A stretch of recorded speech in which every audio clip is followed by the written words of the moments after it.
Ici, on va parler de la bibliothèque d'Alexandrie, le trésor caché de l'humanité. Détruit par les raids chrétiens et les invasions arabes, bien évidemment.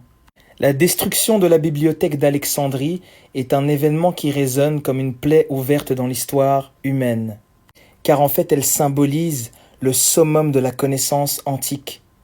Elle était plus qu'un dépôt de livres, c'était un temple de savoir universel, un carrefour où se mêlaient spiritualité, science, philosophie des grandes civilisations du monde entier.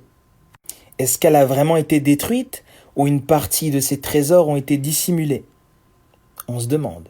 La bibliothèque d'Alexandrie a été créée sous Ptolémée II au IIIe siècle avant Jésus-Christ.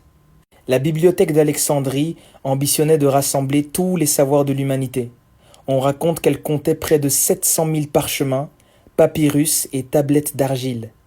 C'était un creuset où les traditions spirituelles, scientifiques et philosophiques de civilisations aussi diverses que l'Égypte, la Grèce, l'Inde, Babylone et la Perse se rencontraient. Parmi les trésors qu'il y avait, on retrouvait les textes hermétiques d'Hermès Trismégiste. J'ai fait une vidéo sur les tables d'émeraude que je vous invite à aller regarder, contenant donc des révélations sur l'alchimie spirituelle et les lois cosmiques universelles. Il y avait également les livres sacrés de l'Égypte antique, notamment les écrits sur les mystères d'Isis et d'Osiris, des manuscrits védiques qui auraient exploré des dimensions spirituelles et technologiques avancées, les secrets des mathématiques pythagoriciennes qui lient géométrie sacrée et harmonie cosmique. Il y avait également des cartes du ciel et du cosmos qui auraient permis une compréhension avancée de l'astronomie, s'il vous plaît. Carl Sagan y disait que le savoir perdu est un trésor que les siècles ne peuvent remplacer. Officiellement, la bibliothèque aurait été détruite par une série de catastrophes, l'incendie causé par César en 48 avant Jésus-Christ, les raids chrétiens au IVe siècle, et enfin les invasions arabes au 7e siècle avant Jésus-Christ. Mais en réalité, nous savons que lorsqu'il y a des raids dans ce genre de bibliothèque, on ne brûle pas tout. On conserve bien évidemment les éléments qui nous arrangent, et on brûle le reste pour faire semblant que ça a été perdu.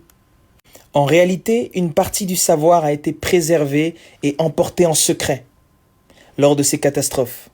Certains textes auraient été transférés dans des temples égyptiens ou intégrés à des sociétés initiatiques comme les Esséniens ou les Gnostiques.